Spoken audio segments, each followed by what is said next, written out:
My hair looks so feminine when I wash it. It just doesn't have that wild vibe to it, which I'm okay with, but at the same time, like, it's super feminine. Anyway, I haven't come to speak to you about my hair. Give me a sec. I have come to talk to you about the future of this channel, or the most immediate future anyway. So, as you guys know, my wife and I have been running our family business, and I've been working pretty much full-time in that. I flagged last year that there was a whole heap of stuff going on. Last year was a massive year personally, aside from the business.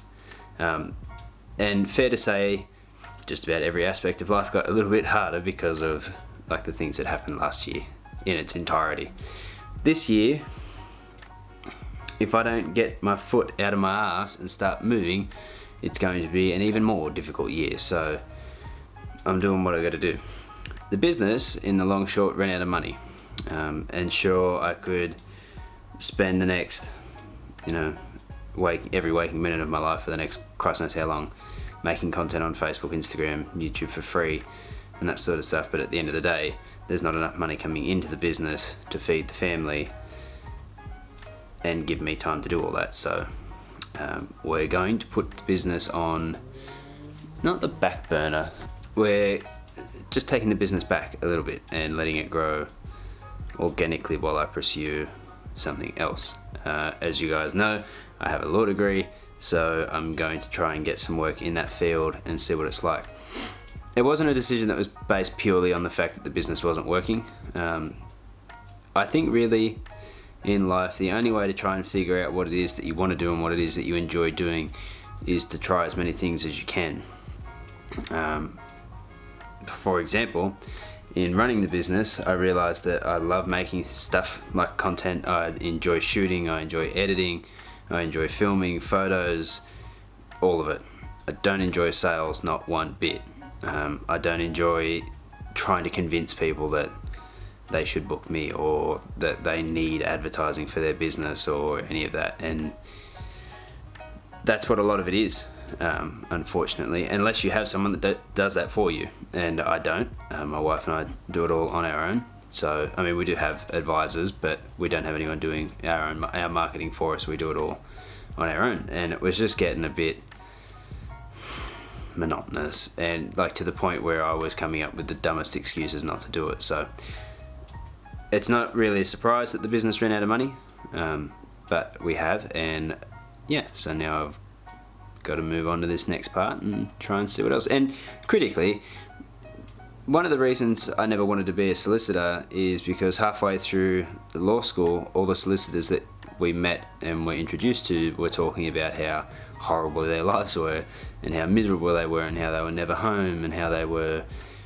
depressed and overworked and blah blah blah. But I don't know what that's like myself. I don't know if that's just them and their constitutions. Maybe they're in careers that they don't like. Maybe that's not their passions. Maybe there are 100 variables that I'd never even really considered. And then I started thinking to myself, well, Christ, I really don't know what it's like unless I try it myself.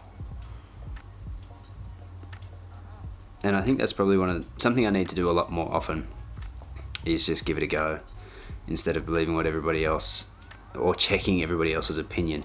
It's a strange paralysis where you get so analytical and you spend so much time looking at how everybody else does something or what everybody else thinks about something or what the current trends are or what society this, society that, and blah blah blah blah blah, and you end up losing track of who you are. And I think I have, if I'm critical, I for that and many other reasons have absolutely no clue anymore what I want to do for a career. I know I want to do something in like a speaking role, like an educative role. I enjoy talking to people and influencing people, and I believe I've got a lot to say on a lot of important things.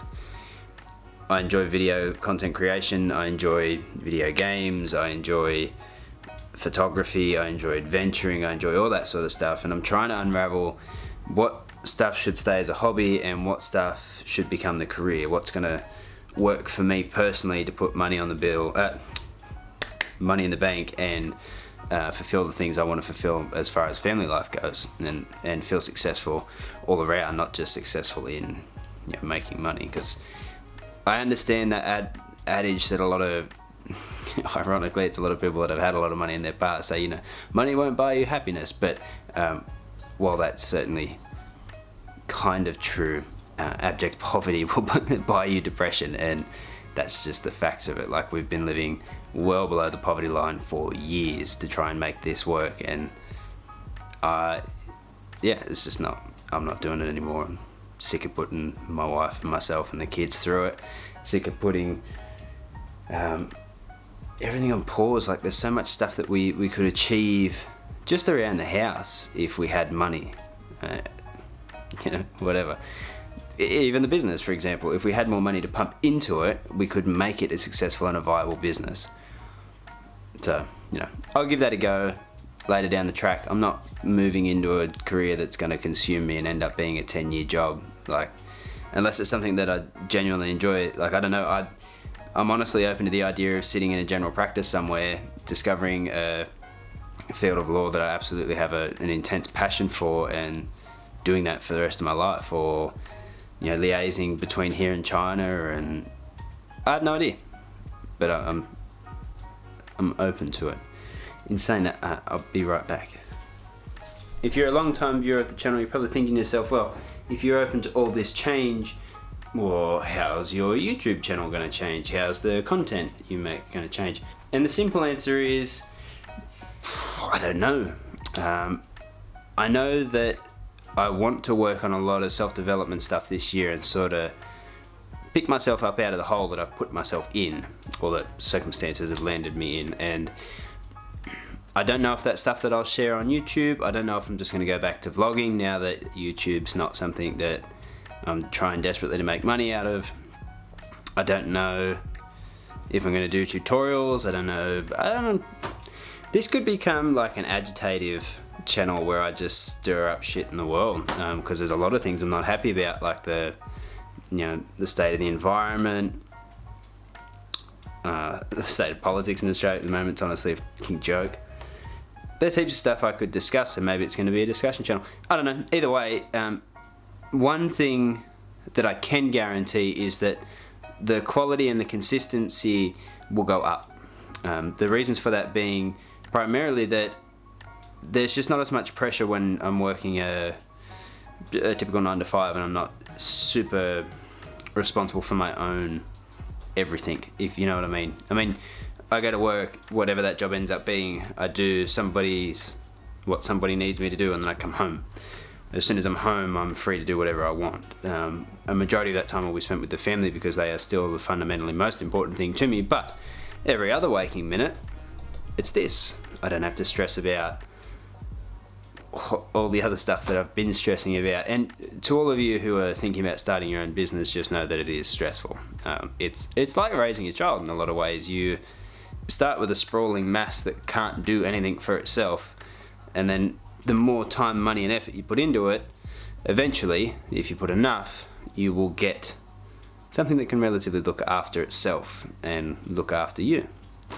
I didn't get to that point before I ran out of money, so here's what we are and what we're doing. But in saying all that, I just wanted to keep you guys updated. I will see you all in a week. We're going on a massive adventure this weekend to the El Arbor to try and find waterfalls. Hopefully I have that all edited, and that will be the next video for you. If not, it will be part 2 of the rock chase, or part 3. I haven't really. I'll see you later. Bye.